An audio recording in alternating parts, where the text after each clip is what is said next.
तर एक breaking news आहे। पुण्यात भाजपच्या प्रचाराचा शुभारंभ झालाय। सावित्रीबाई फुलेंच्या जयंतीनिमित्त हा शुभारंभ आहे। समता भूमीतून भाजपच्या प्रचाराचा शुभारंभ झालाय। रवींद्र चव्हाणांच्या उपस्थितीत या प्रचाराचा शुभारंभ करण्यात आलाय। मुरलीधर मोहोळ, चंद्रकांत पाटील या ठिकाणी उपस्थित होते। निर्धार भाजपचा, पुकार समतेचा, पुण्याच्या प्रगतीचा अशा घोषवाक्याखाली या प्रचाराचा आता शुभारंभ करण्यात आलेला आहे। या ठिकाणी भाजपचे अनेक पदाधिकारी, कार्यकर्ते या शुभारंभावेळी उपस्थित असल्याचं पाहायला मिळत आहे।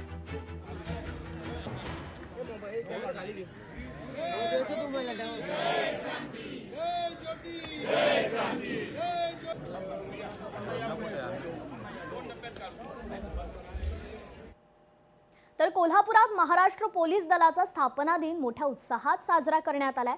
संचलन, जलद कृती दलाची प्रात्यक्षिक, श्वान पथकाची प्रात्यक्षिक यासह पोलीस बँडनं कार्यक्रमात रंगत आणली। पोलीस कवायत मैदानावर झालेल्या ध्वजवंदनावेळी जिल्हाधिकारी अमोल येडगे प्रमुख पाहुणे म्हणून उपस्थित होते।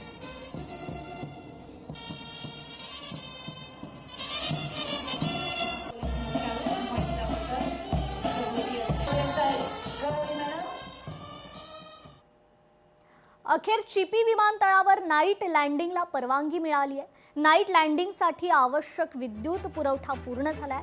नारायण राणे यांनी केंद्र सरकारकडे केलेल्या पाठपुराव्याला यश मिळालंय। चिपी विमानतळाची कार्यक्षमतेत दुपटीने वाढ झाली आहे। मुंबईसह अन्य मोठ्या शहरातून विमान सेवा सुरू होण्यास आता मार्ग मोकळा झालेला आहे।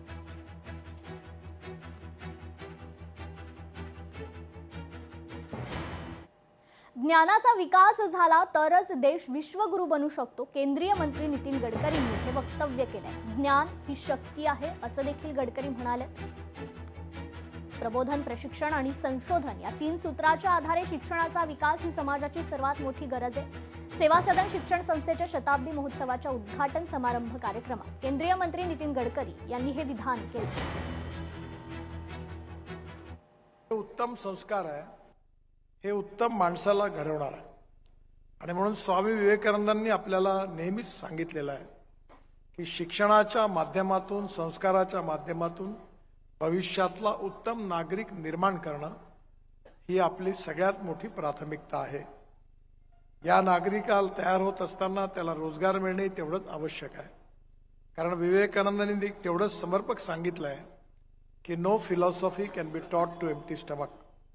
आणि म्हणून एकीकडे ज्ञानामुळे मिळणारा रोजगार आणि त्याचबरोबर उत्तम नागरिक बनण्याकरता असणारे मूल्याधिष्ठित संस्कार, या सगळ्याचा संगम ज्या ठिकाणी होणार आहे त्या ठिकाणून आदर्श नागरिक तयार होणार आहे।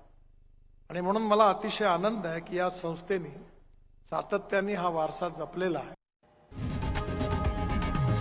लोकशाही मराठी ऐका, पहा, जागरूक रहा।